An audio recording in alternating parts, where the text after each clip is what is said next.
Welcome to Chess on the Brain. Okay, I had some technical issues with my last stream, but I went ahead and downloaded the new version of OBS, so hopefully it's going to work now. It's playing tricks on me, it went ahead and, shut off the mic, or what else was it doing? It's almost like there's a phantom in my computer or something, ghost in the machine. Either that or a hacker. Maybe someone's upset about my victory over the Russian Grandmaster in the first round. But that was a ridiculous game. Like he made a finger slip and he tried to fix his finger slip with an auto move or something. So I ended up winning a rook and then some. And yeah, he tried to throw some stuff at me and I was able to survive and win the game. So that was a messy game. Beaten IM in the second round. This was the let me pull it up real quick. I think it's right here. The titled player qualifier for the 2019 FIDE World Fischer Random Chess Championship. So there are a few events. I thought it was too late, but it turns out I could do it. I ended up getting 5 out of 9, so one more point would have gotten me to the knockout. But it was good to know that I could do well against these guys. And yeah, some really interesting games. So I'm going to analyze those. It was a confidence builder to know that I could do well in it. So now I just need to really hunker down and analyze these games, figure out what I could do better, for what it's worth, looking at what the computer thinks of these positions, and yeah, let me know if you have any thoughts about it. Let's jump into it. Got some swamp rock and swamp blues, some royalty-free stuff I found because they were giving me issues with. Everyone's got their copyrights and they're cracking down. Or it didn't actually give me a hit or something, like a copyright hit, but it just didn't let me show the video because I was showing no doubt and there was something else that wouldn't allow it. So hopefully everything works now. All right, let's do lead chess. And all right, so this is the second round. I just did the first round, but that got all messed up. So anyway, maybe I'll just go over real quick. But so G3 now. With G3, this is against the IM. He's from the US also. So I'm hitting B7. It's kind of, you might say it's a cheapo, but I want to see how he reacts to it because I may actually want to do something like the bishop to E4 and increase the pressure on B7. So we'll see what they do. But of course, they just block the queen and they open up their bishop. What does it think is the best move for move 1? E3, blocking that, getting the bishop out and blocking their diagonal. So it's almost defensive, but so I did G3. Now I'm up 75 points. I don't know what's wrong with that. So C6, C3, D5. Now this guy, it looks boring at first, but it got interesting very fast. So I imbalanced it. Now they do G5. So it's kind of like in the Sicilian. I don't know what the name of the line is, but where you play E4. Imagine you're playing as black now. White goes E4, black goes C5, and then they end up playing B4. And I've seen a lot of times what you can take it and you just strike back with D5. Although this would be with the inclusion of F6 and a bishop coming out of G8. Slight variation on that. Anyway, you can kind of find patterns that you're familiar with in Chess 960 because it's so disorienting for some people. But you can find those sort of snippets of information that you're already familiar with. But you have to put it together as always. But it's just even more kind of discombobulated. But you have to create that harmony out of what seems like discord at the beginning. So they go E5. They get the center. But the thing is, this is even better for me now because when they play E5, they've given up this square. So my bishop's going to pin him. Knight comes out to block. And then I do that. So that's the strike, like D5, as you would do as black in the Sicilian, which mitigates their central control. Now they just castle. Okay, well now the knight's really pinned. That's an absolute pin now. And the computer likes me here. It's saying I should just take on D5. What if pawn takes though? I would assume the pawn would just take. So I kind of like the idea of just going 93. And if they go here, okay, I'll ignore you and I'll go knight G4 to F6. Seems like a promising square for the knight, of course, on the 6th rank. And this is fine now because they're not even threatening it. So since it's increasing my control over F6, hey, why not do that knight's journey? So that seemed pretty practical to me, like a logical continuation. But why is taking so good? Well, they have to take back since you're hitting the knight. But why wouldn't they just take with the pawn? What am I missing? Okay, now you go 93 or even C4. Oh, maybe that ends up really increasing that pressure after all. Interesting. So it's saying c4 bypass. Oh, because you don't want to open that up. So bypass. Then the knight comes out with the idea of what, knight c5 or even a5 hitting d7. I mean, you think they could come up and guard laterally. But they do have issues. Well, yeah, you can always swing back. They do have issues on b7 now. Okay, let's say the computer recommendation of h6 just to see a sample line. Knight a5. Why is it saying 4 point? Like a lot of people wouldn't think this is, it looks good for white, but you wouldn't think it's plus a rook, like worth an extra rook. But obviously there's a really nice positional domination here. If knight b6. Okay, break through with this. And that looks pretty good. Knight c4, knight d6 check. I don't know. I mean, so it's just like a positional bind, but I don't know why it's I would think maybe +2, +1, but not +5. That's just interesting. The kind of evaluations coming up with it seems a bit skewed. But hey, it's definitely good. Okay. So, and now it's still saying it's good for me, plus 2 or 3. So knight b6. You can't take the evaluation too seriously early on. Okay, so I go knight g4, which looks correct. I thought they were going to go d4 or something with the pawn, but they ignored it. They're just bringing the bishop out. Of course, I come in. But when I go in, I'm actually forking these two in a way because I'm attacking this. And it's worth it to me to take this because I want to get that.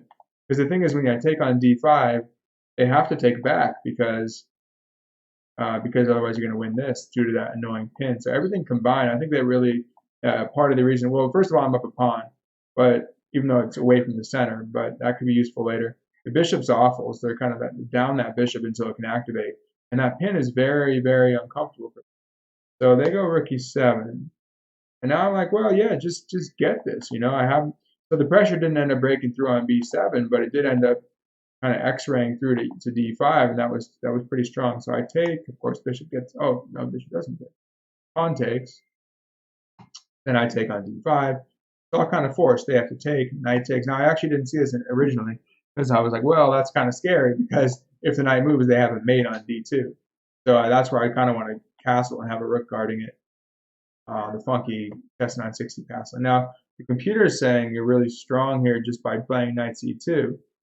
That's tricky. So knight c2, then it's whatever. If the king moves off the pin, then the knight goes to e3 or b4, and you're kind of getting it anyway.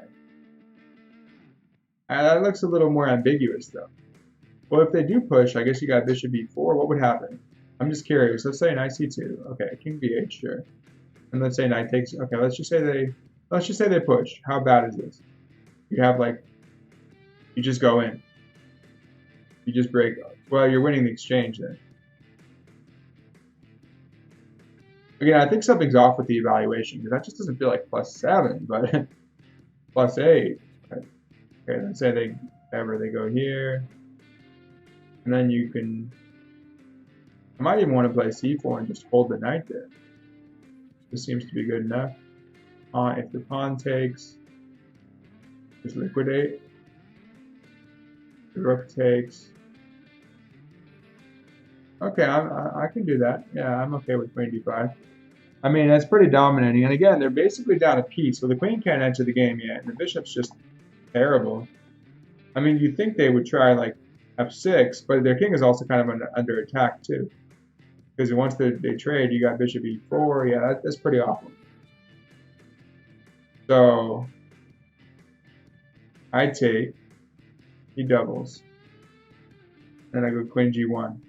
No, I go c4 first. Yeah, you got to play c4. So I looked at it for a bit. I'm like, okay, I think I'm okay with this. Sure, I'm giving him this weak square, but I can, I still have this square. I'm up, a pawn for now. No, I'm up 2 pawns now, right? Yeah, because I took this one and I took this one. So h6. I just castled because I just didn't want to worry about this. But yeah, that looks like maybe more practical way of dealing with d2, more efficient too. Because I go knight b3, I cover d2, and my rook kind of wants to be here anyway. I mean, I just wanted to get off those rooks, but I mean, hey, as long as my knight's covered by the pawn, it shouldn't be an issue. But I went ahead and castled. So you can just castle like that. It's like a regular kingside castle position, queenside castle position. Okay, they take on g5, and then my idea was to go queen to g1, and then to make them uncomfortable on b6. And what was I thinking? What was I going to do if they played rook d6? I know I had something in mind. They were to play rook to there. Well, they played b5, which is probably not good. Then we allowed queen in, some more problems. But what if they had just gone here? What was I going to do? I mean, they're just kind of... The rook is just kind of a passive piece. And I guess, sure, knight c2. Let's say they finally go f6 and get the bishop in the game. Get the king out of the way. Yeah, I can find king out of the way. I kind of like that. Yeah, I was thinking about doing that later on, actually, d4. I didn't get the chance. I almost did it. But d4, when the king was stuck in the center on d7. But d4 makes sense. So they move out of the way, and I guess we'll just take it. Saying take that. Why not just take the pawn? Takes. Oh, just liquidate a little bit. Let's see what this liquidation would look like. If we take, and if we take on c7, king comes out. Very uncomfortable. Okay, and then we kind of get the light squares. But what if he goes like bishop f? Okay, sure, he gets a tempo. Move the rook up. But we've got 4 against 2 over here. They got 3 against 2. These 4 pawns here are pretty strong. And the knight, I assume knight e3 is coming. Let's say the king goes back. Let's look at a sample line. e3. What about like knight e3? That seems pretty reasonable. Oh, that's kind of annoying, huh? Wait, rook c8. Oh, because you take it. Take it. That's why. That's okay. Fine. So now b3. Because if you take, they have a fork here. You take it. They get the piece back. So you go. Okay, let's say you go b3. Okay, the bishop retreats. This seems fine. It seems pretty good. Not ideal, but I mean, you block everything. Your queen attacks, put some pressure here still. Probably shift some pressure over to this pawn on f6. Yeah, they can go f5. But I still like this. Yeah, I definitely like this for white. Got a lot of pressure here. Everything's under control. Pawn structure is really nice. More solid position. Okay, let me just double check that everything's good. Okay, good. Not recording. Not taking up gigabytes of space. And on the live one, is it actually working? It is working. Okay, cool. Let me know if you go on. Let me questions. And b5. Okay, so of course I go queen a7. Now he's got some problems because I want to go queen a8 check, and then knight. I think it was queen a8 check and knight b6. Yeah, I'm just threatening to go check, and then the knight check and everything. The exchange, everything's kind of uncomfortable. So they try rook d6. Now likes knight b3. I go knight e7 check. So I was thinking, okay, I'm like, I know this is a good position. I mean, my king is way safer. Their king is very sketchy. I mean, it's just like everything is kind of surrounding it. So yeah, that's got to make a lot of sense, just introducing the knight. But the way I was thinking of it was, I guess I was focused on this tension here. And I was thinking, look, I know this bishop's going to come out, as it was saying it should have done in the last move, and challenge my bishop. So I kind of want to just keep that bishop. So here's what I'm thinking. I check. You have to come in the center. You stay pinned. I take this one. You deal. Okay, that deals with the knight. Then I could either take this one, and oh, by the way, I'm also going to get b7. So I don't know. 97 check seemed pretty good for me. Okay, the computer thinks it's really good to go knight b3, but 97 check seems good enough. Okay, king here. Now it's saying go back. Well, what about just takes? I mean, I know it doesn't seem attractive to take the bishop. Oh, they could take on c4. I could take on g8. And then I did takes on b5, but maybe I should have just taken on b7. They take on here. Here, oh yeah, already d4 was possible because of the pin. Oh, it's even liking c5. A lot of options. I took on b5. Maybe it wasn't necessary, but it gives me more light square control too, and I'm up 3 pawns. So they go f6. Again, I should have developed my knight. Yeah, I really should have gotten that. And then actually, when you develop your knight, you're already threatening this. I guess I just didn't want them to be able to go back. No, but then I'm still going to c5, and I'm still getting this. And the useful thing about the pawn here is it doesn't allow rook c6. I'm still getting the exchange if he lets me get there. So if I go knight b3, they go, oh, they have b6. That's what I was thinking, yeah. And I didn't want that. So I'm like, just give me the pawn. Okay, still looks pretty good. +3, I'm 3 pawns out, makes sense. So rook b8, and then I go queen e4. Looks like that's the best, centralizing. King moves. Again, knight b3. Looks like I really just missed that. No, here's what I was thinking of. Maybe the d4 idea. I think this is where I wanted to try d4. Does it work? Because if they take this way, I think just rook takes. They have rook takes b5 though. Yeah, rook takes b5. It doesn't do much for me. D4 doesn't help me much. So I tried a4. I'm like, let me just hold on to the pawn. They do have knight d4, which is, yeah, see, now they're really getting compensation. So, you know what I was thinking? Another thing was just take it. How bad was this? If I just take it, okay, let's say the queen takes. Queen h7 check. Not so clear either. Well, if you check, oh, and then when they don't want to trade queens, they cover this, but then maybe you have king here and then rook over and stuff. Okay, let's say the rook takes b5. Then what? Rook c1. Yeah, that looks pretty nice. You're threatening this, so rook comes back, and check. What's the idea of check? And 3 and then c5. That's good enough for me. And then, yeah, but I think really the key was to not give them get rid of the knight, because the bishop's not that great, but the knight was pretty obnoxious. Fortunately, I ended up trading it off. But once that knight, so they could have gone knight c5. They went knight d4, which is also annoying to hit my bishop. I just ignore it. I'm fine. Again, I'm fine with the knight versus bishop combination. The bishop is not doing much. It's so-called bad bishop. So I go rook e3 to cover this stuff. And then I'm also thinking, well, if you go queen a2, I'm going to go rook here. But it looks like I'm losing my advantage now if they play correctly. I should have checked. Well, I was going to... Oh, yeah, then you just get the a pawn, right? Yeah. They go here. Now I move my king off, then you don't have that anymore, and then now my advantage remains. Yeah, they missed their chance to get back in the game, kind of with this check and then take here, and then it's not so clear anymore.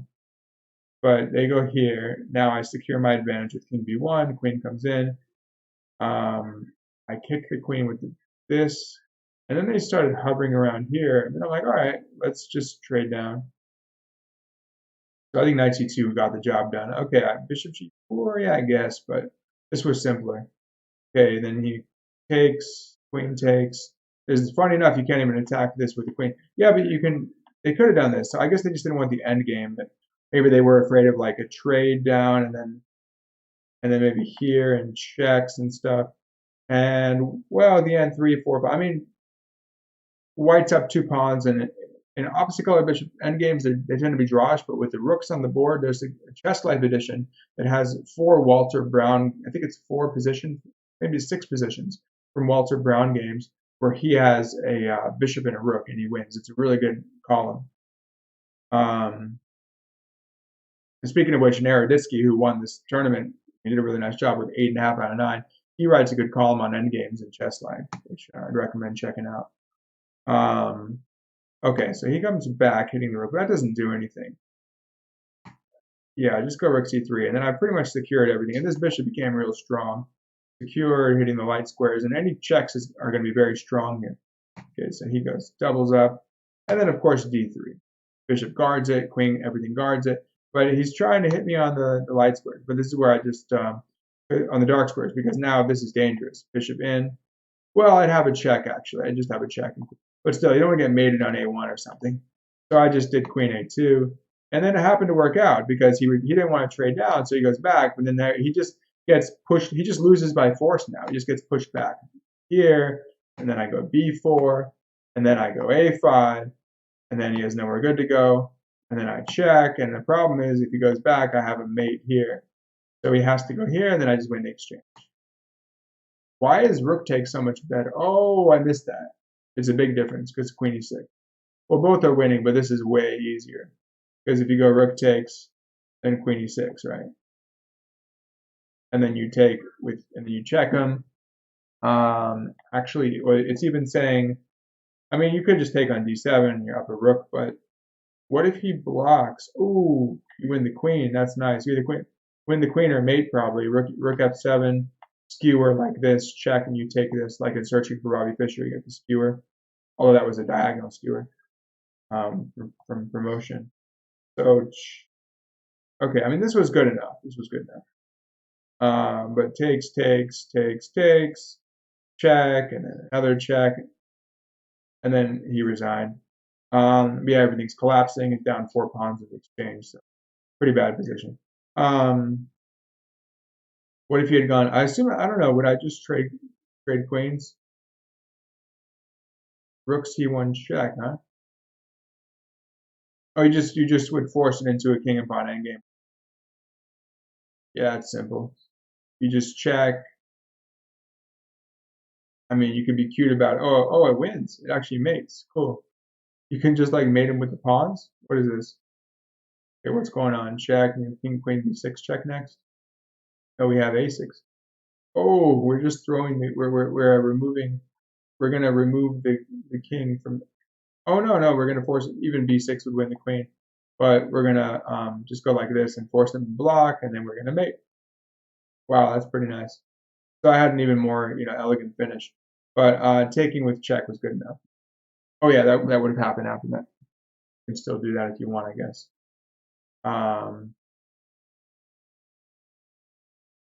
No, that's if they go king. So either way, it's winning. Okay, let's look at the next one. And so where was it? Here? Yeah. Okay, so let's go to game 3. Yeah, the Russian one was just a mess. I mean, I'm happy with how I finished it once he made the mistake, but it was a mess. Okay, and then we have a loss game. So we won the first two, and then we had a loss against an FM.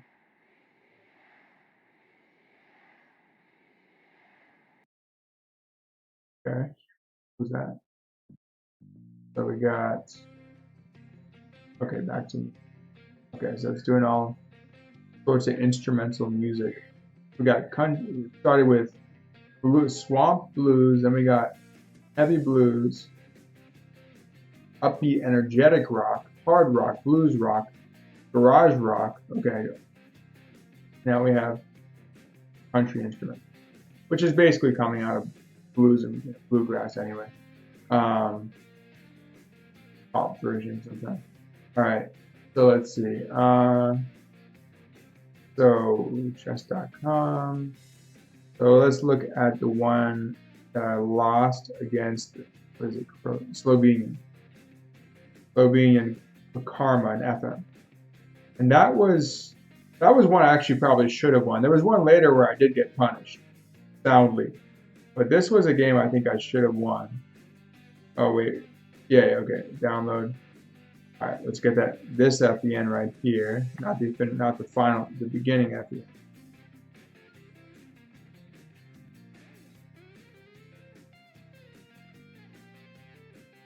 Chess 960, you get all sorts of randomness.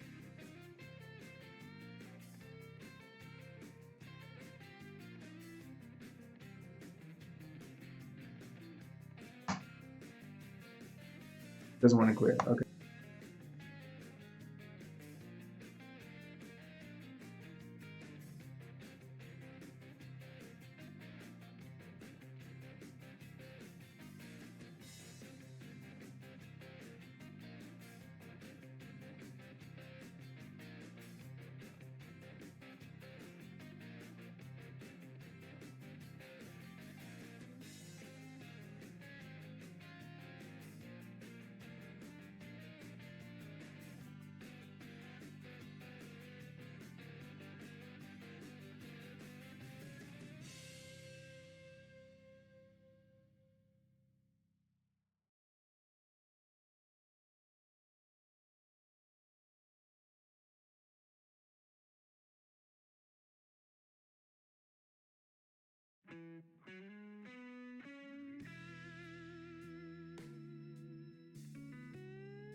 Now let's get this one. Oh, I see. Okay, it's just pulling up the FEN here.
Yeah, sorry about that. I don't know how long the mic was out for.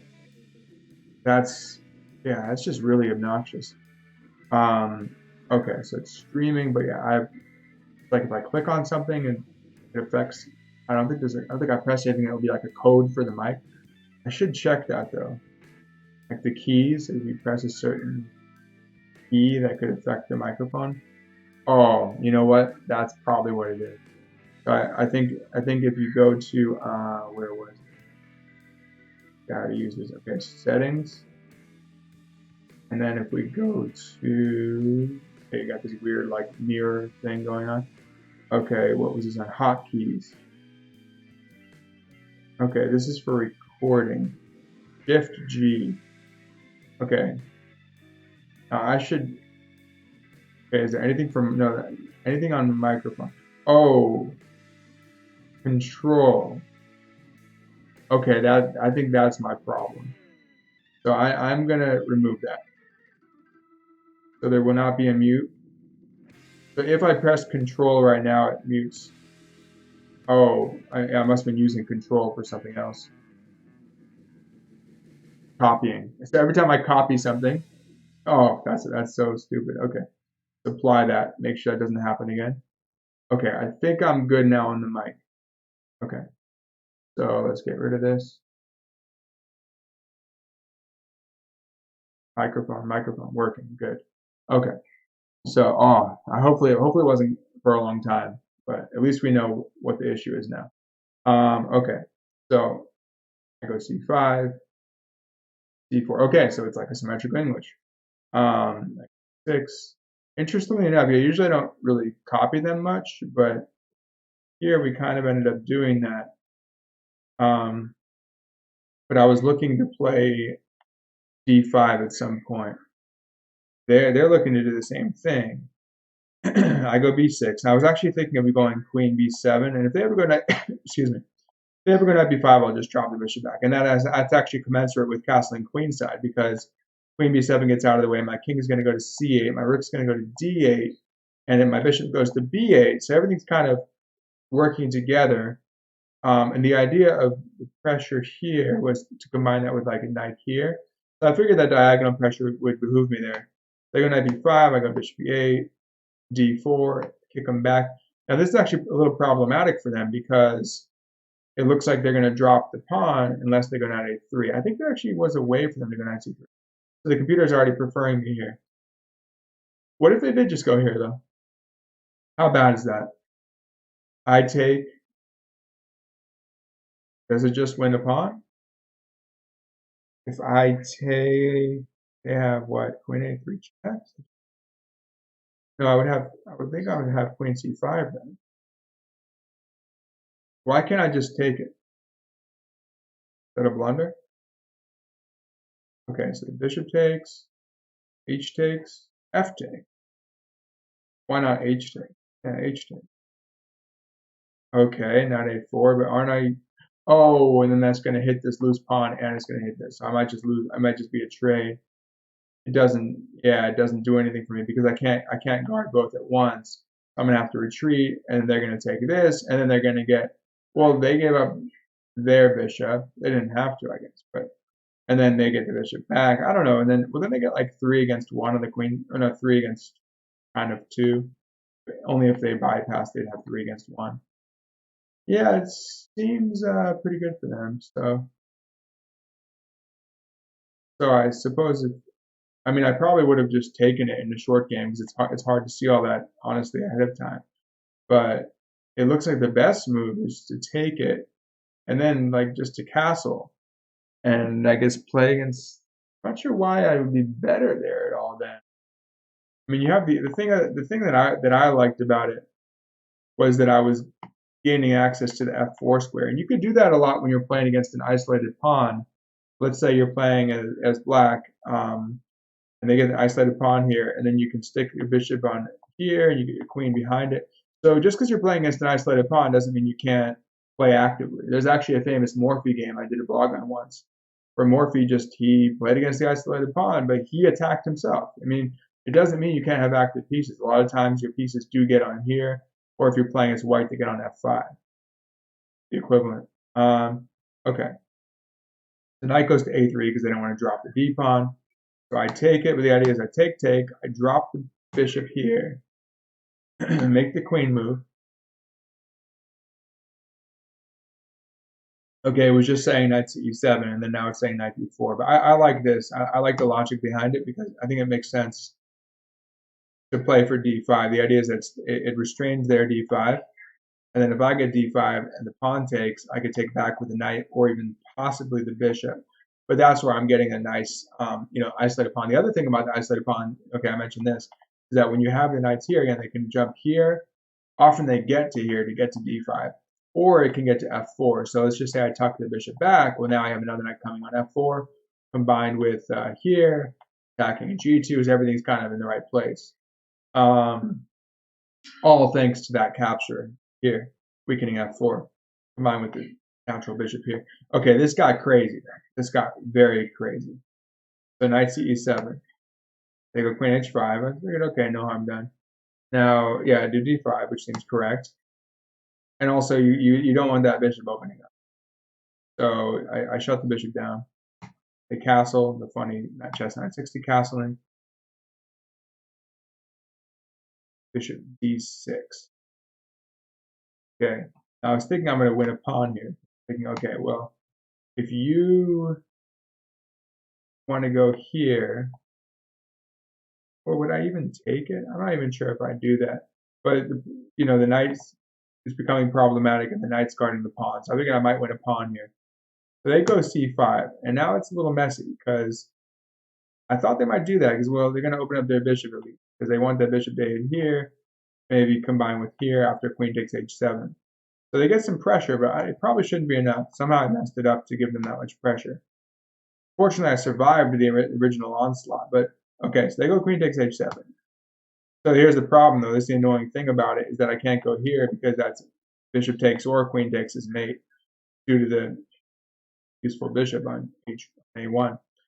So, yeah, I should have just shut the bishop down before it was an issue. Well, the second I shut the bishop down, then well, again, they're going to go knight h5. But that queen becomes very awkward there. Let's say I go d4. That's interesting. Says I'm up like a piece now. Okay, they do knight h5 again. So rook h, it's the queen's trapped, but I can't go rook h8. Okay, but there must be some remedy. Well, at least I've shut down that bishop using my extra pawn, and I can always play e5. So that's good to know. Okay. Oh wait, can I castle queenside still? No, I wouldn't do it because I would let the knight take here. No, then I would still have rook h8. What if I just did queen c7 like it's suggesting? Castle queenside. No, rook h8 would allow. So if queen takes, then I take this. Yeah, it seems like it works. Okay, it seems like the idea works in principle. So let's look at tactically the specifics. So queen c7. What would they even do? Okay, e4, what is that? Okay, trying to, sure, bishop takes g6, that doesn't do much. Okay, let's say they try and throw my bishop off. I mean, I could just go bishop b6 or a7, can't I? Takes, yeah, similar to what I did in the game. Again, you have to shut that bishop down though, because it's dangerous. And I don't want to play f6 and let him sacrifice. So I go here, let's say, okay, what's the big deal about takes? Okay, let's say they go back.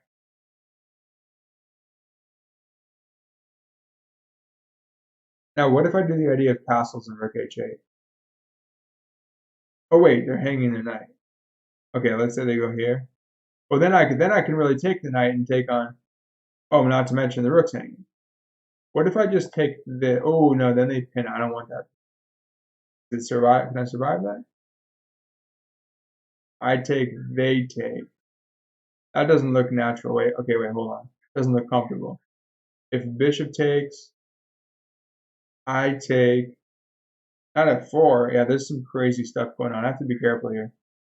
Yeah, I think it's better not get too greedy there. Just it's better to just if they go here, just take the. No, if they do bishop e2, just take the. If they do that, you take the knight. You just take, and if they take, what is this? They take back. Okay, you can threaten mate. Sure, I'll do that. Oh, and then it's a fork. Yeah, yeah, it's fine. But the key is you have to shut down that bishop because it became a problem now. So well basically look. I mean, I got tempted, so they go back. I got tempted by this knight. Well, that's the thing. So you play here, and they still have the same problems. Well, oh, it's because you're still attacking the knight combined with this. But I just thought that I had a free knight. I'm like, okay, but there's no such thing as a free lunch. Well, they have knight h5. Okay. Now I found e5. I was looking at f6. I'm like, f6 does not look comfortable. So I go e5 and say, go ahead and take with your bishop. But of course, the rook takes. Now it gets a little messy. Now, if I had gone f6, that can't be healthy. Yeah, they're winning. They're winning. They just break through. I mean, that's just not comfortable. At least a draw. Are they not winning though? Check. King f7. They could just keep checking. Can't block because the knight. Yeah, they don't have a win though. Huh? What if they take this? Rook g7? No, rook h8 traps the queen. Okay. So knight h5, I go e5, which was the best response. They go, and I wasn't expecting the rook to take because they're still trying to open up their bishop. So I didn't want to take the rook, of course. I want that harmony between the knights. Yeah, I did take on c2, but I didn't have to. So taking on c2 got me in trouble. And then they have this awesome move. They just hang the rook, really nice move. And now I played the only move, I guess. And now they're winning. So what are they threatening? They're threatening bishop takes check, which is nasty. I should have seen that. So I shouldn't have taken the bishop. Now, of course, yeah, rook d8 gives me air. Now the whole thing is not. I mean, it's still scary, but it's not quite as bad as it was. But you got to be able to defend these kinds of positions because if you want to grab that material, sometimes you have to know what to do. So rook d8.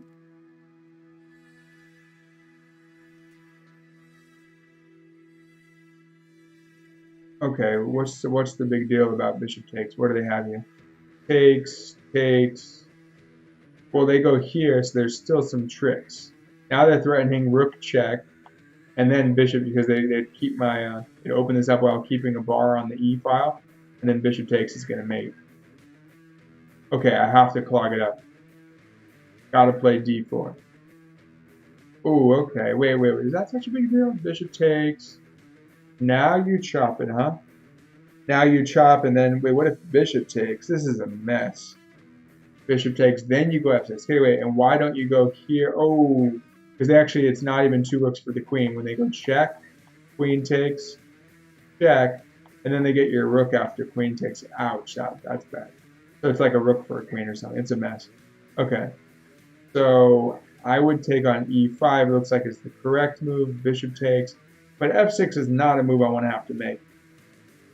What about something like queen g4? That seems more sensible. What if I did that? They have a draw. What? They just go to h6 then? Because if you take with the rook, well, they just go to h6, and the knight's there, so you can't block with the queen, unless you want to have two rooks and two bishops, and that would get interesting. So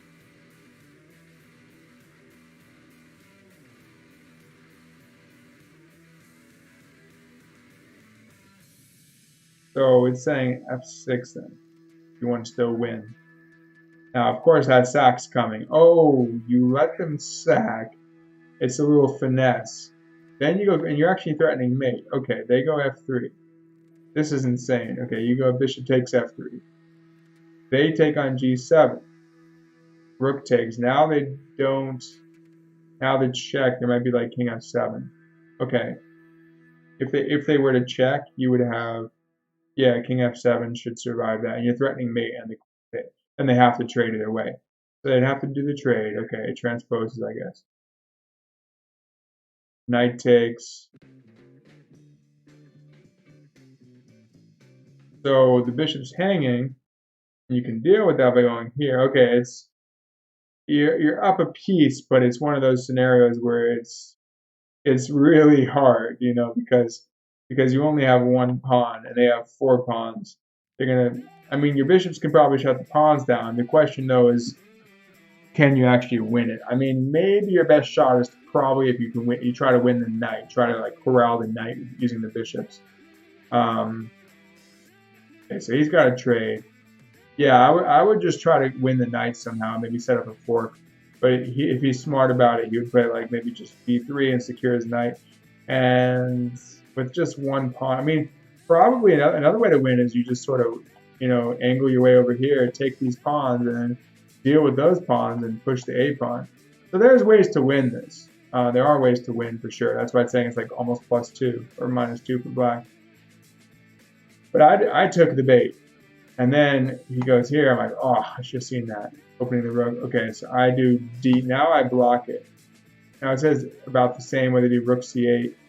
Oh, but the idea of rook c8 is again freeing, allowing the king to move. I'm like, look, let me just do this. Okay, when the bishop takes. Now I go knight f5 with the tempo. So I'm not sure about. Yeah, they should have just taken here right away. Not sure about. Well, they're trying to mate. Now you don't get the mate. Oh wow, they're still shooting on rook takes c8. So rook takes c2, amazing, amazing.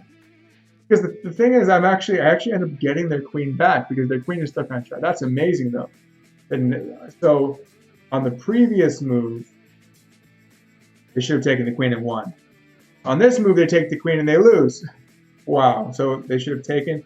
Yeah, I mean it's pretty sensible. They take, I take. I mean it doesn't seem like it's. Well, I'm already up what? I'm up 2 pieces right now, so it doesn't seem like it's super great for them. But why is it winning? Takes, takes, takes. I can shore it up with bishop f8. I guards it. Okay, they keep checking me. I move my king away. What about d7? And okay. Knight f. Oh. Yeah, that didn't look too safe.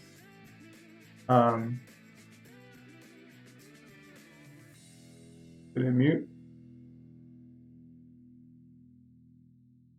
Okay.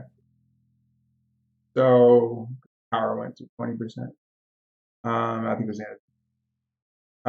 okay. So yeah, it's pretty awkward. It's saying knight fe7. Now you got knight takes g7. Yeah, it's not comfortable. It just devours the position. Queen takes f7. Now you're down what? 4 pawns for what is going on? There's 2 pieces. Okay, so we got a knight and a bishop for a rook, but they're up 4 pawns. Yeah, that's a lot of pawns.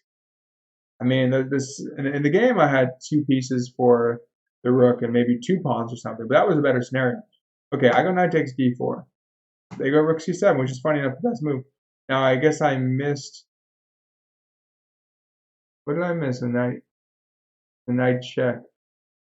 I mean, I thought this looked simple enough. I go knight e6, and now I'm losing again. Wow, amazing, amazing. Okay, what's going on? So my thought was I'm hitting this and I want to go knight g5 and win the queen.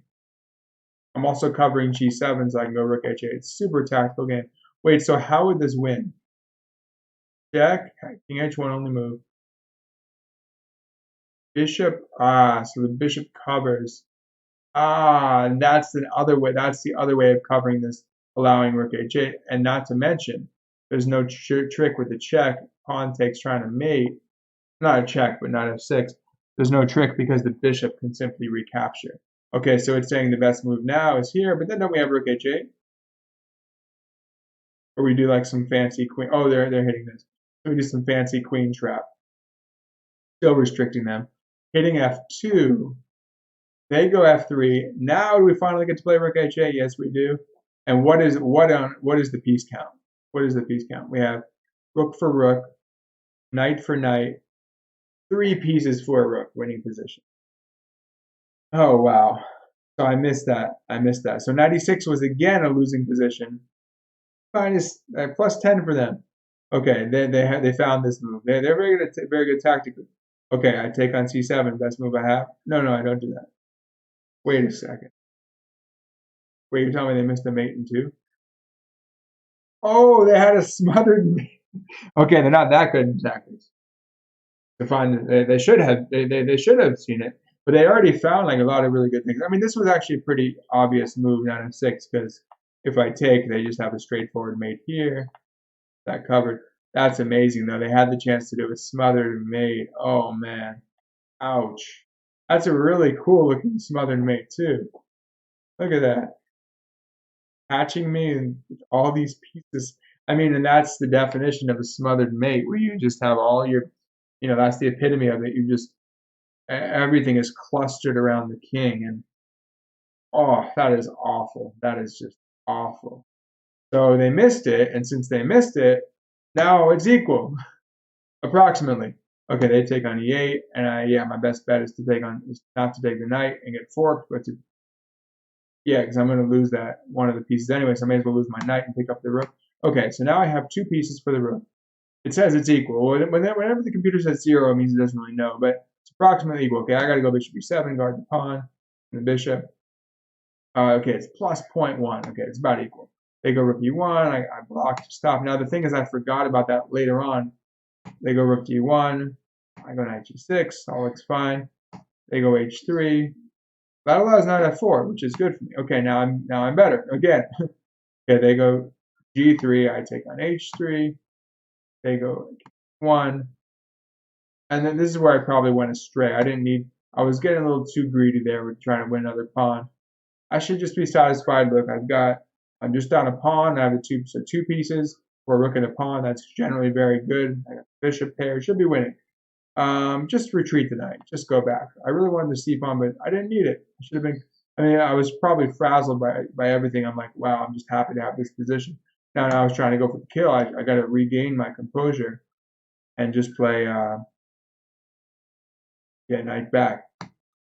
Okay, so he goes here. He threatens. Now he's threatening the mate again, and then I play the worst possible move, and I give him a fork, and then white's winning. Ah, yeah, it was like I had like 2 seconds left, 2 seconds. But yeah, after all those complications, we were both down to the last seconds. Sure, g5. Yes, that way you actually just say go ahead. I mean, he might get mate. I was hoping for some kind of a mate with the 3 pieces. Well, this is helping me because I can anchor in with that. Okay, the check doesn't really do anything. Doesn't. Okay, you want to attack this? Probably bishop f3. Yeah. I mean, you're surrounded. Now you really are looking at maybe getting a mate with the 3 pieces. So yeah, that's not good for them. But f6, awful, awful. Got forked, and then I blew that position. Of course, trying to survive a few moves, but there wasn't. They ended up winning the pawn anyway. Nothing I can do. They're gonna trade it down and two pawns up in the exchange up. No thanks. Yeah, I'm done. Okay. But yeah, that f6 move, awful, awful. Again, like after all that we went through. Well, again, I guess I missed we both missed a smothered mate. But yeah, no, I think the defense was earlier on wasn't bad. I guess I just got hungry for that extra piece. But even after I took the piece, I play here. It was a really tricky position. Now I need to find rook d8. But again, I should have seen the danger though, and not taking the piece. This was really a nice move, d4. Because the problem is I'm still gonna. Well, I don't want to take it yet but the thing is I'm still threatening this. Okay, so again, he's got to go to h5. I go queen c7. He goes b4. But now I have enough firepower to play e5, chase the bishop back,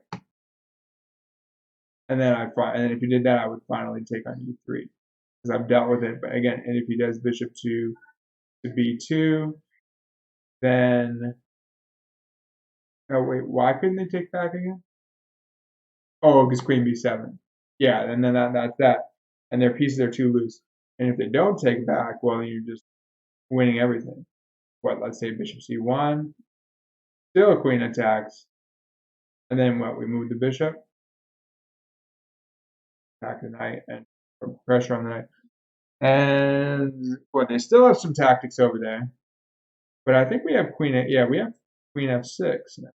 That was the utility of queen c6, that we can swing to f6, and the knight still covers h8. I think we're good. They have like one last hurrah, but now there's not enough. Not enough pieces. All of our pieces, we have all 7? Yeah, we have all 7. They're all like clustering. Imagine you have a game where I sacrificed my queen for 2 pieces, but I had every other piece just kind of clustering, in the center. But in that case, it was more attacking, and this is more defensive. But wow, that's amazing. And then everything is just kind of dealt with.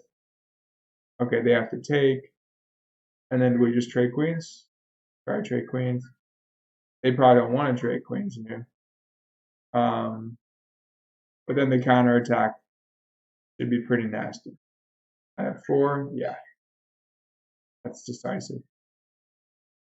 Wait, can they even move the queen anywhere? What if they go here? Ooh, they're getting mated. If they take, now we have a 3-piece mate. Yeah, that would be nice. Anyway, at least there's some pretty good analysis of those 2 games. I think I'll call it night for now. But yeah, it went from symmetrical to very interesting, crazy sacrificial stuff.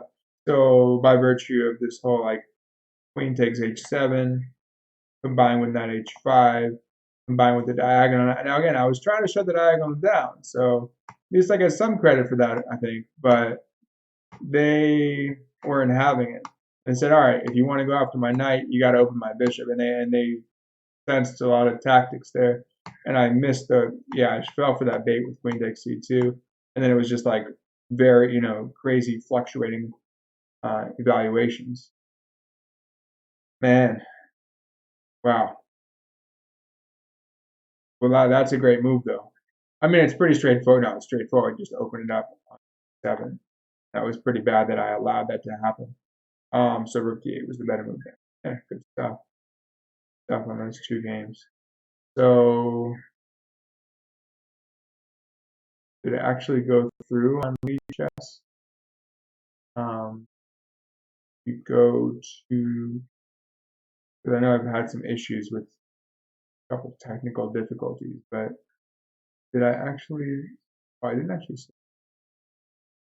Let me see if it's actually showing on here. Oh, that's the streamer page. Is it? Yeah, it says analysis. Yeah, it has this. It says I hosted a live stream. All right. Well, I guess okay. Video is unavailable. Okay, so you have to watch it. You got to watch it through YouTube. What if you go to? If I click on the streamers, let me see if it's actually showing on there.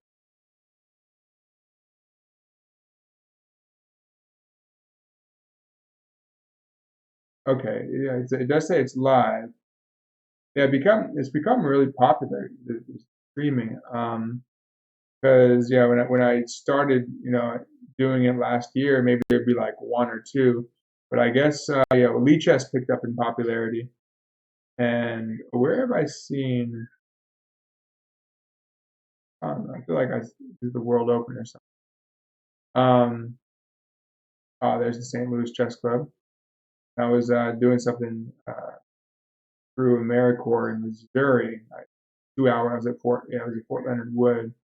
2 hours from St. Louis. Was that Central West End or something part of town? So it's yeah, it's a little ritzy part of town, but it's a cool chess club they got going. So got our yeah, at least it's working. At least it's working. So now I'll try and keep them going, get some more live games going. And all right, well at least we analyzed a couple of games. So I'll keep either stream it later or I'll just take definitely want to continue the analysis of the games though before next Sunday, and I'll find out if I can stream next Sunday to get that out there. Um, I'm not sure how much bandwidth it's going to take and everything, but I'll take a look into that. And either way, I'll get some fun live games going, even if it's not for the qualifier. So hopefully I can get there. I think the goal is to get 6 points. So I got 5 points. I think if I can get that one extra point, the 6 points, keep practicing, and hopefully make it to the knockout round. And I know that's going to be tough, but would be definitely be fun. All right. Well, happy Chess 960 playing, and have a good rest of your weekend.